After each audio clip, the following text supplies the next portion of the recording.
Hey there, race fans. It's Race Day Top 5 with me, Frank 5. The Magic Mile. It's a flat track and definitely can be very interesting when it comes to strategy and tire fall off. But yesterday, on a day where we were supposed to race on Sunday, but Mother Nature postponed to Monday, and boy, do they hate NBC and USA Network's return to NASCAR this year. But regardless, we got the whole race in yesterday. We saw some incredible battles for the most part yesterday, but one guy just flat out dominated the race. Let's get into all the way down the Magic Mile. Number 1, MTJ, Martin Truex Jr. What a comeback year this guy is having. Dominated the race at New Hampshire yesterday, winning the Crayon 301, beating out Joey Logano, Kyle Larson, Kevin Harvick, and Brad Keselowski for the victory. Martin Truex Jr. was pretty untouchable yesterday. That car was so strong from the get-go. Took the lead on lap 2 from his teammate Christopher Bell and just drove away the entire stage. He was just unbeatable. This is a guy that's been trying so hard to win at this track, a track where he's never won at before. You can characterize a mile track basically as a short track, I guess you could say. Dover is one, and he's won there a few times. But Truex the last couple of years has become one of the short track kings after being criticized for many years, not winning one. He finally did it in Richmond in 2019, and then he won at Martinsville later in the year. He's been so good at these short tracks, and yesterday on a flat surface, he was the dominant car. One stage 1, one stage 2, led the most laps, and came home with his third victory of the season. He won at Dover earlier this year, he won at Sonoma, and now he's won at New Hampshire. I mean, this guy is having an incredible comeback year. To go from not making the playoffs last year, barely missing out by a few points of the 12 car, to having 3 wins and pretty much looking like the championship favorite right now. I'm dead serious when I say that. Martin Truex Jr., I feel like we have time traveled back 6 years ago, which doesn't seem that far off. And we're seeing the Martin Truex Jr. from 2017 right now. It's unbelievable. And by the way, that was with Furniture Row Racing when they were in alliance with Joe Gibbs Racing. This is actual Joe Gibbs equipment he's driving right now. And what he's doing with this team, the way they have been able to overcome the demons from a year ago and start out the year perfectly by winning the Clash and winning those 2 races early in the year and dominating yesterday, how can you not put him as the favorite right now? I mean, there were a few times where drivers challenged him yesterday, but they fell through to adversity, and they never really could recover. Now, Joey Logano was trying those last 2 laps to catch up to Martin Truex Jr., but couldn't get the job done. He was just 4/10 behind him at the checkered flag, but Martin Truex Jr. was just so dominant, and he got to have himself that big old lobster that he's been looking for, and he said he was going to kiss it in victory lane. He really actually, just kind of bit the claw, but it was a great performance by the 19 team yesterday. Truex, James Small, their chemistry this year has been rock solid, and there's speculation, obviously, still about Martin Truex Jr.'s future. I think after yesterday's win, we can characterize that Truex Jr. is not retiring after this year. He's going to be around for 2024, and it will still be with the 19 car Joe Gibbs Racing. Because if you remember, I think last week, when asked about his commitment plans for 2024, Truex said, no comment.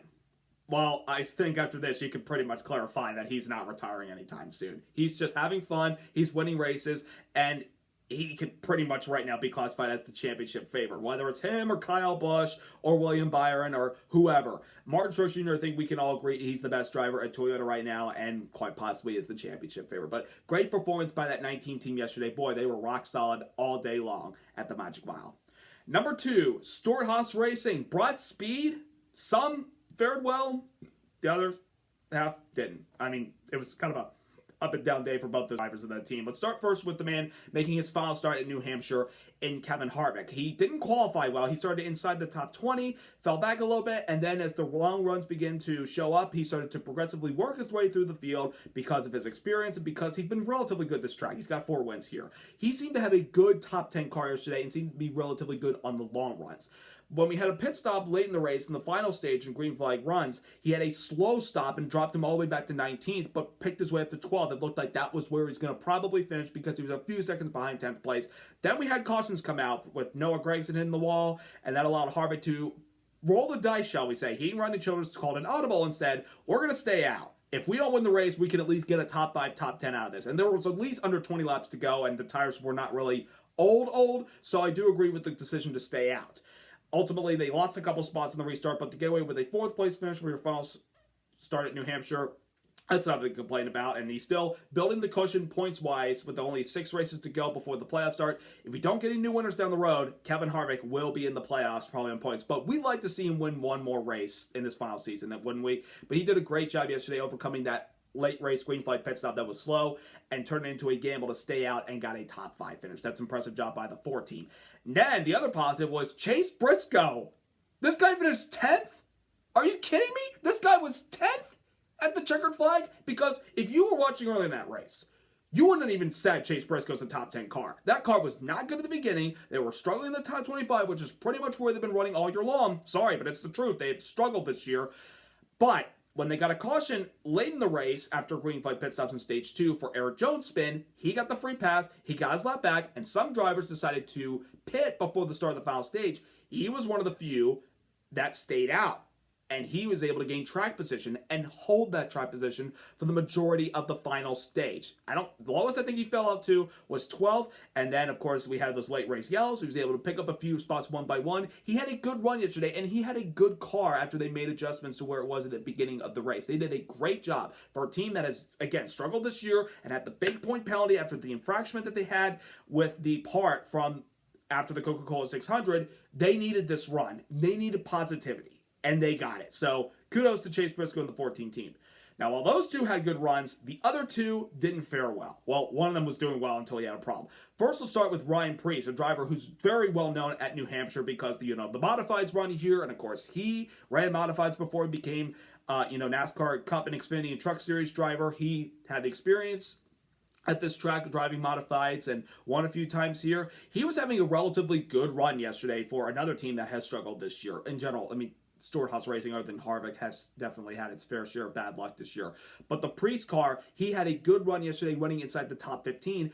But then in the final stage, something happened between him and Michael McDowell. They were racing hard with one another. They were bumping each other out. And I guess McDowell bumped the 41 so hard he got shuffled out of the groove and fell back a few more spots. And then later in the race, I don't know what happened. They kept losing spots. And then he fell a lap down. Maybe some sort of mechanical issue. He was relegated to 27th at the checkered flag. He was not very happy at all about the performance. And actually, post-race, Michael McDowell actually went up to confront him, and they discussed about what happened on the track. Preece wasn't happy when McDowell approached him, but then McDowell kind of explained, saying, I take responsibility for what happened. What I did was my fault. I didn't mean to affect your race.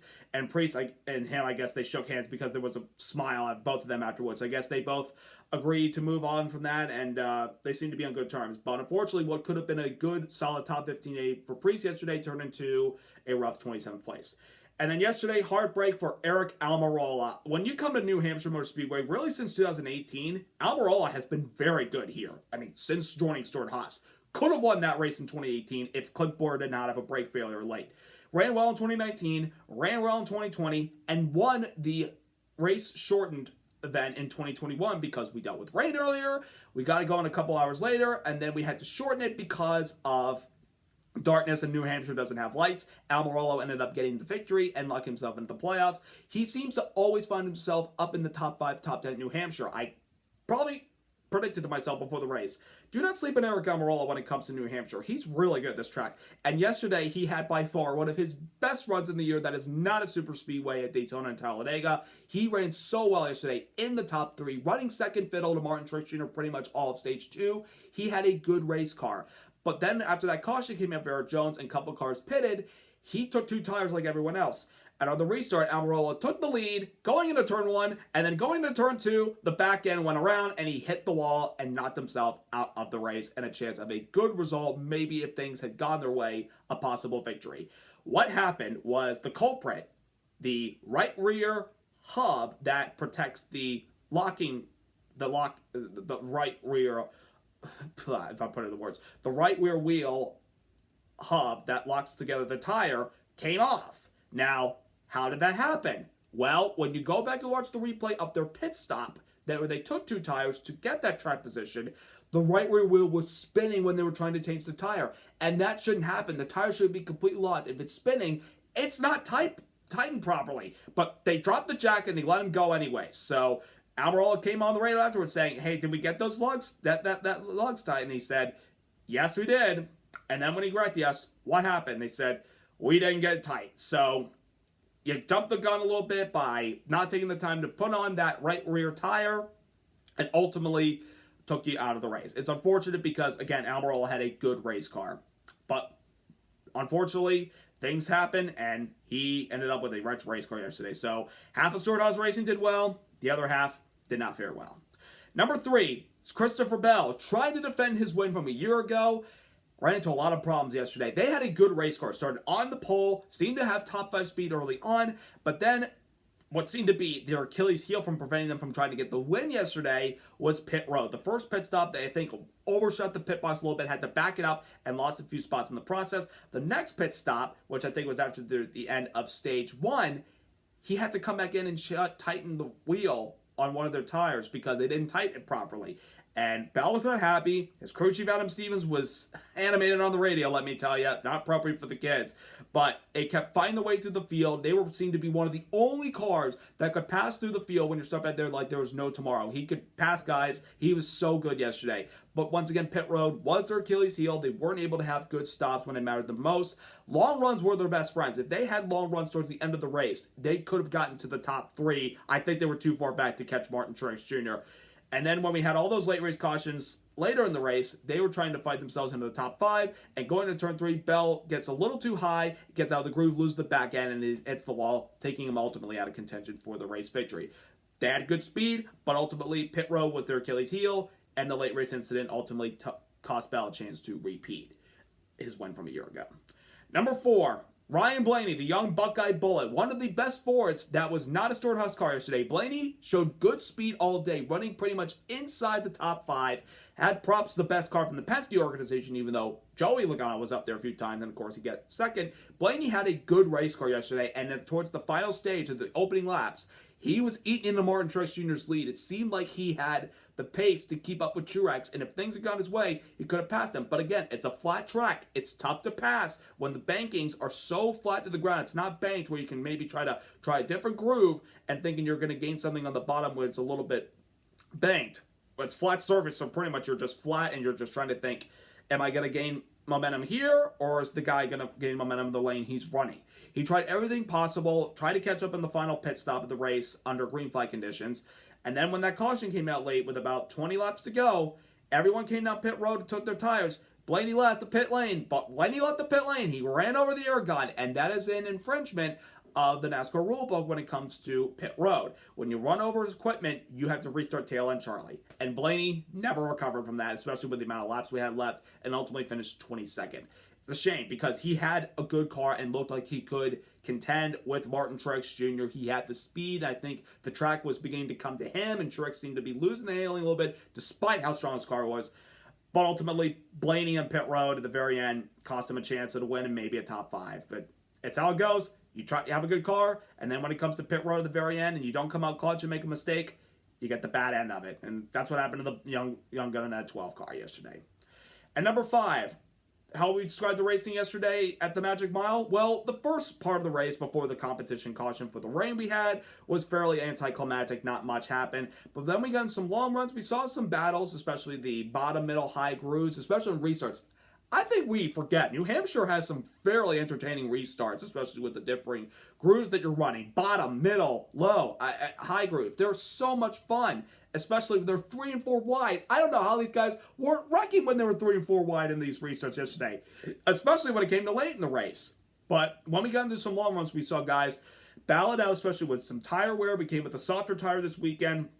Some guys did a little bit longer on stints during green flag runs, while some guys short pitted early to try to get those tires as quickly as possible because some of them were really complaining about, I've got no grip in these tires, I need some new ones right now. Even though the fuel window says 90 to 95 laps with cautions included, you really needed some tires yesterday. I'm not saying it's like Atlanta. I mean, it's a fairly worn out surface and it's a pretty bumpy straightaway, and most of the tracks differ. The straightaways are made of concrete and the corners are basically made of asphalt. So we had some very interesting racing yesterday, especially with strategies on pit road and guys going longer on stints on the racetrack. It was some fun racing yesterday, I felt like. I mean, New Hampshire, I feel like, has gotten better over the years as a racetrack where we see some battles and, of course, tire wear and everything. It is a little tough to pass, especially because of the flatter bankings on the turns. Of course, straightaways are relatively flat here as well, but I felt like we had some good productive racing yesterday at New Hampshire. Obviously, we would have loved to try the new aero package test on Friday, but because of the weather, we had to push that back until at the end of the month at Richmond. So, still trying to figure out the short track package, but I felt like yesterday we got ourselves a good show. And for the fans that turned out yesterday on a Monday afternoon, granted it's summer, and most of you might be on vacation, but of course, other work jobs outside of racing industry. The grind does not stop. The fans that turned out yesterday, thank you very much. I felt like they got themselves a pretty good show yesterday. Good racing, but of course they got the dominance from Martin Truex Jr. Now we're off to the Tricky Triangle in Pocono next weekend. A track that is, Pocono's a very lovely place in the mountains especially. But I feel like last year, we had a good show with this next-gen car at Pocono, especially shifting with this car is a big factor. And, of course, Pocono, you're going to need to shift a lot. The restarts are insane. I can't wait to see them 3 and 4 wide going down into turn 1, and then coming off of turn 1, going into the tunnel turn, which is a fairly tricky part of the racetrack. It'll be very interesting. Of course, pit strategy will be very interesting in this one, especially guys will probably gamble for stage points. Of course, others that are trying to win will probably go for the race win instead of stage points. So what will happen next weekend? Will Joe Gibbs Racing, who has been very strong in the past couple years, make up for last year where they both thought they were 1 and 2 but got disqualified? Will Chase Elliott maybe earn the win this time than he did a year ago when he ended it afterwards in post-race inspection? Or will somebody else come out on top and shock the world next weekend? We'll find out. It'll be very interesting to see what happens. But in the meantime, hope you all have a wonderful week. Subscribe, like, and once again, congrats to Martin Truex Jr. and that 19 team on their dominant performance at the Magic Mile yesterday. Have a great week, everybody. Let's go racing.